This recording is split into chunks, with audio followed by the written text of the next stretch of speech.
کلام مقدس پرانے عہد نامہ میں سے زبور کی کتاب، اس کا باب نمبر 69، مدد کے لیے پکار۔ آئے خدا مجھ کو بچا لے، کیونکہ پانی میری جان تک آ پہنچا ہے۔ میں گہری دلدل میں دھسا جاتا ہوں، جہاں کھڑا نہیں رہا جاتا۔ میں گہرے پانی میں آ پڑا ہوں، جہاں سیلاب میرے سر پر سے گزرتے ہیں۔ میں چلاتے چلاتے تھک گیا، میرا گلا سوکھ گیا، میری آنکھیں اپنے خدا کے انتظار میں پتھرا گئیں۔ مجھ سے بے سبب عداوت رکھنے والے میرے سر کے بالوں سے زیادہ ہیں۔ میری ہلاکت کے خواہاں اور ناحق دشمن زبردست ہیں، بس جو میں نے چھینا نہیں مجھے دینا پڑا۔ اے خدا، تو میری حماقت سے واقف ہے اور میرے گناہ تجھ سے پوشیدہ نہیں ہیں۔ اے خداوند لشکروں کے خدا، تیری آس رکھنے والے میرے سبب سے شرمندہ نہ ہوں۔ اے اسرائیل کے خدا، تیرے طالب میرے سبب سے رسوا نہ ہوں، کیونکہ تیرے نام کی خاطر میں نے ملامت اٹھائی ہے۔ شرمندگی میرے منہ پر چھا گئی ہے۔ میں اپنے بھائیوں کے نزدیک بیگانہ بنا ہوں اور اپنی ماں کے فرزندوں کے نزدیک اجنبی، کیونکہ تیرے گھر کی غیرت مجھے کھا گئی اور تجھ کو ملامت کرنے والوں کی ملامتیں مجھ پر آ پڑیں۔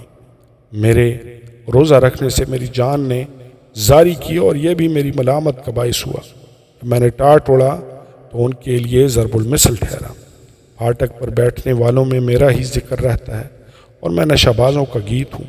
لیکن اے خداوند، تیری خوشنودی کے وقت میری دعا تجھ ہی سے ہے۔ اے خدا، اپنی شفقت کی فراوانی سے اپنی نجات کی سچائی میں جواب دے۔ مجھے دلدل میں سے نکال لے اور دھنسنے نہ دے۔ مجھ سے دعوت رکھنے والوں اور گہرے پانی سے مجھے بچا لے۔ میں سیلاب میں ڈوب نہ جاؤں اور گہراؤں مجھے نکل نہ جائے، اور پاتال مجھ پر اپنا منہ بند نہ کر لے۔ اے خداوند، مجھے جواب دے، کیونکہ تیری شفقت خوب ہے، اور اپنی رحمتوں کی کثرت کے مطابق میری طرف متوجہ ہو۔ اپنے بندہ سے روپوشی نہ کر، کیونکہ میں مصیبت میں ہوں۔ جلد مجھے جواب دے، میری جان کے پاس آ کر اسے چھڑا لے۔ میرے دشمنوں کے روبرو میرا فدیہ دے۔ تو میری ملامت اور شرمندگی اور رسوائی سے واقف ہے۔ میرے دشمن سب کے سب تیرے سامنے ہیں۔ ملامت نے میرا دل توڑ دیا، میں بہت اداس ہوں، اور میں اسی انتظار میں رہا، کوئی ترس کھائے پر کوئی نہ تھا، اور تسلی دینے والوں کا منتظر رہا پر کوئی نہ ملا۔ انہوں نے مجھے کھانے کو اندرائن بھی دیا، اور میری پیاس بجھانے کو انہوں نے مجھے سرکہ پلایا۔ ان کا دسترخوان ان کے لیے پھندا ہو جائے، اور جب وہ امن سے ہوں تو جال بن جائے۔ ان کی آنکھیں تاریک ہو جائیں تاکہ وہ دیکھ نہ سکیں، اور ان کی کمریں ہمیشہ کانپتی رہیں۔ اپنا غضب ان پر انڈیل دے، اور تیرا شدید قہر ان پر آ پڑے۔ ان کا مسکن اجڑ جائے، ان کے خیموں میں کوئی نہ بسے، کیونکہ وہ اس کو جسے تو نے مارا ہے ستاتے ہیں، اور جن کو تو نے زخمی کیا ہے ان کے دکھ کا چرچا کرتے ہیں، اور وہ ان کے گناہ پر گناہ بڑھا، اور وہ تیری صداقت میں داخل نہ ہوں۔ ان کے نام کتاب حیات سے مٹا دیے جائیں، اور صادقوں کے ساتھ مندرج نہ ہوں۔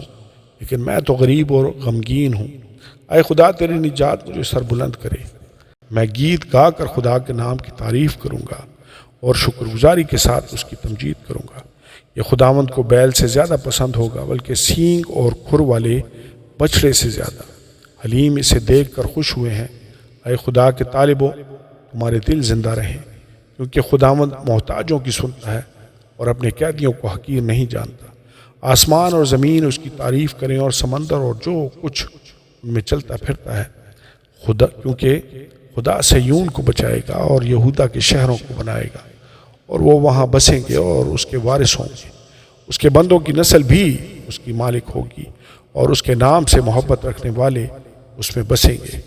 آمین اور آمین۔